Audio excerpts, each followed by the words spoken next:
Magkano nga ba ang sinasahod ng isang Selenyador PH sa Facebook? Yung mga videos pala ng mga away na pinupost mo kagaya ng road rage, monetize yun. Kung mapanood yun nung nag-atras, tapos yung page na nag-upload is sa'yo, balikan kanila, paano yun? Hi guys! Ako nga pala si JM Vlogs at kasama ko dito yung ating kaibigan na si Selenyador PH, kung saan mas kilala rin sa tawag na Mr. Soundcheck. Tama ba? Mr. Soundcheck ng Pinas. Yan, Mr. Soundcheck ng Pinas. Palakpakan mo lang natin. Thank you. Thank you sa magpunta dito sa Ranchel Hotel and Resort. So, Sir, bakit ka pala napunta or napadpad dito sa aming probinsya, Masbate? yeah. Actually, hindi full-time akong vlogger. So, may trabaho akong ginagawa sa buhay. So, work-related yung pagpunta ko dito. No? So, may project ako dito sa Masbate City. So, siguro, balik din ako ng Tuesday. Alis din ako. So, after nun, balik na naman ako doon sa assignment ko sa Bicol. Bicol kasi ako naka-assign. Pero tubong Muntinlupa ako talaga. Muntinlupaenyo. Wow. So, nakabili ako ng bahay sa Cavite. So, doon ako nag-stay yun. Speaking of bahay, nakabili ng bahay, syempre, nakikita natin yung mga views ni Mr. Soundcheck ng Pinas. Talagang umaabot ng milyon-milyon. Pero matanong ko nga muna, ano yung pinaka mataas na views pala muna sa Facebook? Pinakamataas na views sa Facebook. Yung road rage sa Cavite. So around 17 million yung views. Wow, 17 million! Grabe!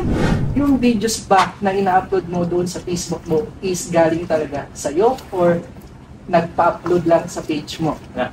So nag-start siya, nag-stitch lang ako ng mga videos na nakita ko online. No? In-upload, ginawa ko ng voice-over, in-edit, no? So yung basic na pag-stitch natin, di ba? Para naman magkaroon ng story yung video. At yung mga important moments lang yung ilalagay mo. Kasi kung hahabaan mo yung video, so parang yung attention span ng tao kasi medyo mababa, di ba? Alam naman natin yung lahat naman tayo pag bored yung video, i-scroll ka, di ba? So, yan. So i-stitch mo siya so as yung tao hindi siya maboboard doon sa video. And later on, nung naging yun yung niche natin, may mga tao na nagsisend ng video sa akin mismo na sinasabi nila, patulong naman po, pa-upload sa Facebook or paano siya i-report sa mga authorities para malaman, no? So, mapaabot sa kanila. Mapaabot sa kanila. Eh, matulungan sila in return, no? Kasi may iba, katulad ngayon, kahapon may nag-send sa akin na video na dashcam video na natrasan yung sasakyan niya, tinakbuhan siya, nakuha yung plaka. So, parang ang gusto nilang sabihin, matulungan sila kasi kung paano makuha yung attention ng may-ari ng sasakyan na tumakbo sa kanila. So, i-edit ko pa kung may time. Ngayon, kapag ganyan mga nagre-re-upload ka ng videos, paano yung mga naagrabyado mo na, siyempre, iba yung tinitira, binabash ng tao. Kanya, katulad ng in-explain mo kanina, na inatrasan sila, tapos biglang tinakbuhan. Kung mapanood yun nung nag-atras, tapos yung page na nag-upload is sa'yo, balikan kanila, paano yun? Sa akin naman, no, naka-public naman kasi yung videos natin. No? Yung iba nag-message sa akin, Sir, I learned my lesson. O baka pwedeng i-take down na lang ito. So meron naman na kami settlement nung other party. So nag-usap naman na kami, okay na kami. So baka pwede na lang pa-delete na lang ng video. So ginagawa ko yun. Dinelete mo na lang? Oo, dinelete ko yun. Pero with approval yun nung naanuhan niya? Oo, yung other party, oo. Kasi sir, hindi ba siya nagipag-arigluhan na huwag mo i-delete dahil hindi pa bayad ang kutsi ko? Kumbaga, sa akin naman, hindi naman niya, wala siyang fully rights kung ano yung gagawin ko. Sa hindi, no? So, ikaw, bigay ka ng video sa akin, so may consent doon. Pero kung kailan siya iti-take down or sa hindi siya iti-take down, so discretion ko yun. As ako yung may-ari ng platform, ako yung may-ari ng page. So, kung sa tingin ko na yung tao na nasa video ay talagang sorry naman, umabot na sa authorities, okay na ako doon. Kasi yun lang naman talaga yung ating goal, di ba? So, na magkaroon ng settlement ng dalawa through us and of course, umabot sa authorities. Kasi, di ba, katulad nun, naatrasan yung kotse niya, tinakbuhan siya. So, di ba kawawa naman yung mayari sa sasakyan? Kahit na ako, gusto ko rin ipopost sa'yo kasi gusto ko mahanap kung sino yung tao na yung order. Correct. Yeah. Pansin ko pala yung page mo, meron check badge. Ano yun, Brad? Ano yun? Yun ay tawag na ito. Feature kasi yun yung Facebook. No? Na- Para malaman na tayo mga influencer, tayo yung legit na page. No, kasi kung may gawa na JM nga vlogs, nakawin yung identity mo, pwede mangyari yun. Pero kung ikaw may verified ka or may blue badge ka, Oo. hindi ka pwedeng nakawin pa or sabihin magpanggap na bilang ikaw kasi ikaw yung verified. In-apply mo ba yun? In-apply ko siya, ano pa lang yun 10k followers pa lang ako. So, in-approve ka? In-approve ako. Mahirap na mag-apply ngayon pag mataas na yung followers mo kasi... Hindi ako nakaka-apply, pero hindi ako na-approve. Kasi nga sa sobrang daming JM nga vlogs sa Facebook. Kasi ang sinasabi kasi ng Facebook, kailangan pag verify ka, wala kang katulad, tapos nag-provide ka ng mga evidences, IDs mo. Hindi, dapat ba yung page name tsaka yung sa IDs mo same sila na Hindi. Kung saan, kasi ID mo syempre hindi JM na nakalagay vlogs doon, di ba? Ang nakalagay doon yung pangalan mo. So, kung ano yung Facebook na gamit mo sa page mo, kunwari, admin account doon, kung sino yung admin account, dapat yung nandun na ID mo. Yung match yung Match. Okay. And dapat kunti yung JM na vlog sa Facebook. Kasi ang daming poster sa Facebook. Tsaka meron na ngayon parang magbabayad ka para makapag blue badge o verified profile. Oo, 500 per month. Per month. Oo, mahal, di ba kayo? Diba? So, kailangan talaga yung libre na permanent, hindi mawawala sa'yo. Kasi katulad dan, yung mga million followers, ang hirap na kasi i-verify ng iba. Tama. Actually, si Jawo Motovlog, kilala ko si Jawo. Kilala ko. Verified ka. Team Graffiti. Hindi, mag-usap kami before, papaturo kung paano magkaroon ng blue badge. Anong paturo sa'yo si Jawo? Hindi naman napaturo, nag-seek lang ng advice. Okay. At syempre, tayo naman, di mo tayo madamo. Kailangan i-share yan, di ba? Kasi friends naman natin yun sila Jawo. Jawo. So, pero hindi ko na nabalikan si Jawo kung na-blue badge po siya or hindi. Kasi nga, ang hirap na ngayon talaga na magpa-verify ka, lalo kung mataas na yung followers mo. Kasi nga, marami ka ng poster. Uploader na. Yun. So, yun nga, ang technique talaga nun, sa mga fellow influencers natin, pag mag-a-apply ka ng blue badge, kailangan yung admin na account mo, yung pangalan nun ay same sa ID na. sa ID na ipaprovide mo. And at least, provide 3 different IDs. Mas madali yun kasi 3 IDs na yun eh. 3 ikaw na yun. So, kumbaga, ano pa yung chance na hindi ikaw yun? Ano yung mabibigay mo advice para sa mga baguhan na gusto rin maging kagaya mo, na maging successful na vlogger na... Kagaya mo din. Yan, so, Sige, salamat sa tanong na yan, Sir JM. No? At sasagutin ko yan with all honesty and ano sa tingin ko, opinion ko. No? Unang-una, mahirap kasi mag-umpisa. No? Sa lahat ng bagay na gagawin natin, ang pinakamahirap yung umpisa.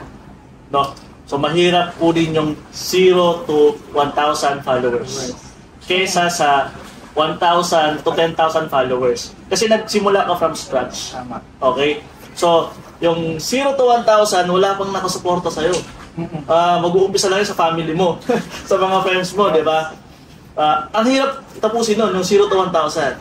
Ngayon, pag nakuha mo yung 0 to 1,000, believe me, yung 1,000 to 10,000, mas madali na lang kasi meron ka ng 1,000 na pwedeng mag-share ng videos mo or contents mo. And yung 1,000 na yan, pag marami nag-share niyan, marami nang nakakita ng videos mo and ma-share, may mas mataas yung chance na ma-share.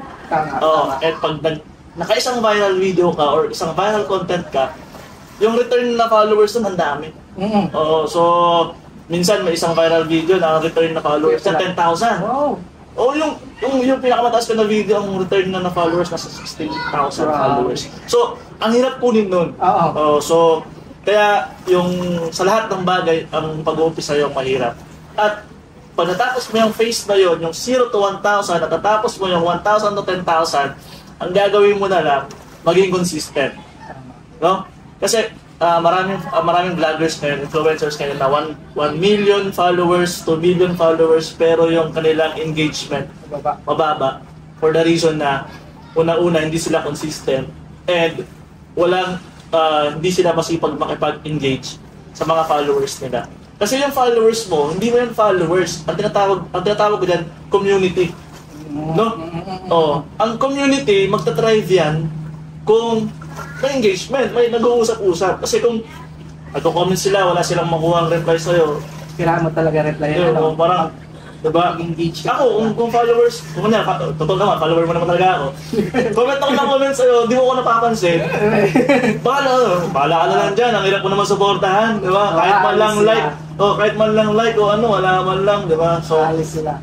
pero minsan kasi talaga, sa totoo naman, yung kaming mga influencers talaga, sobrang busy rin naman talaga natin. At hindi naman talaga lahat mare-replyan. Pero, we see to it, ginagawa namin na kung may chance kami na ma-replyan kayo, re-replyan namin kayo. So, yun yung sa mga followers. Sa mga equipment naman, mag-umpisa ka kung ano yung meron ka. Like cellphone? Cellphone. Cellphone lang. Yung iba nga, na nag-vlog, yung cellphone lang na ganyan, tapos nilalagay lang dito. Kahit sa motovlog lang, motovlog lang, di ba? Cellphone nakaganyan. Tama.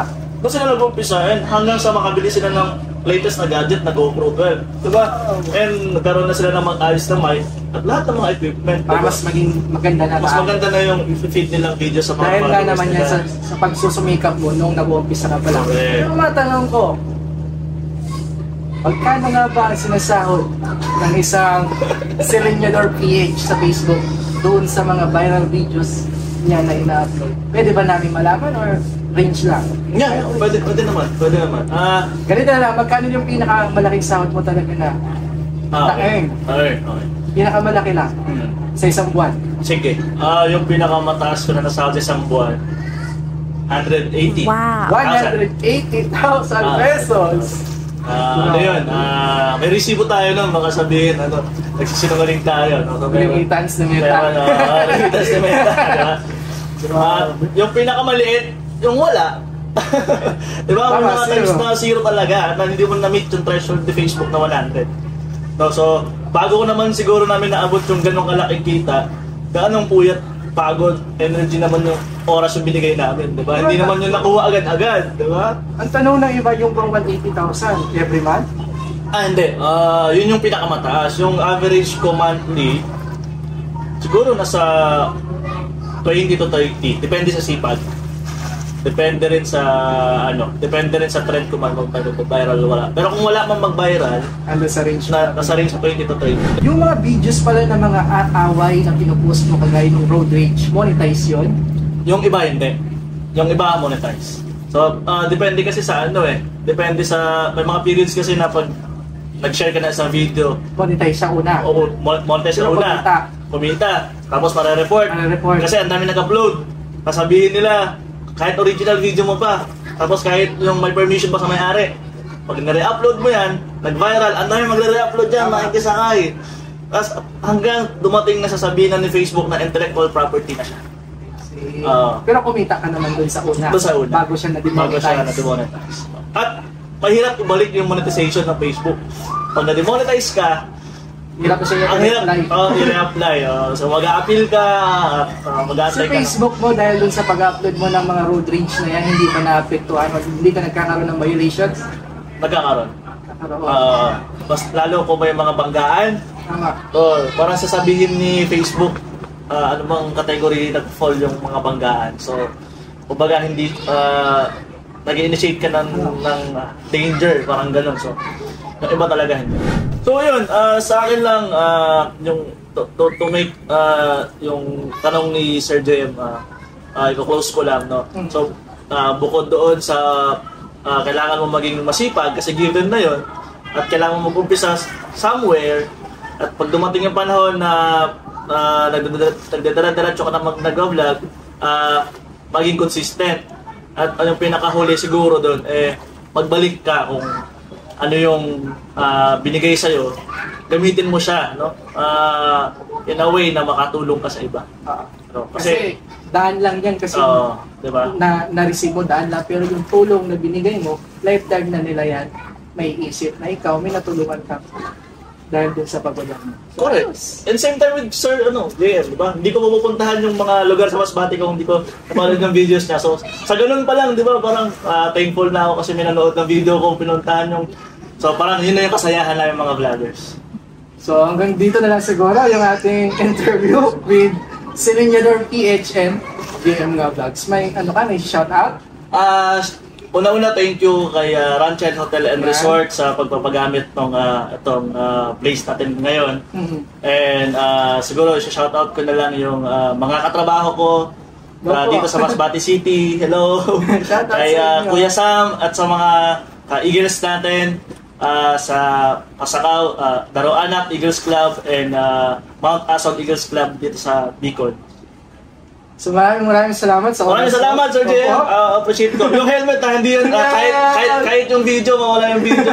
Kailan ka babalik? Sasabihan kita. Basta kahit off-cam, yung helmet talaga, bigatan na helmet. Support natin yung bagong shop pala ni Silinyador PH na magbubukas. So pangalan na? Silinyador PH Moto Gears. Yan. Na-located sa? Bacoor, Cavite. Okay, sana ma-invite mo rin ako doon para ma-video ko. Oo. Dito po, shoutout po sa inyo. Maraming salamat sa panonood. Thank you. Sipag-sipag lang.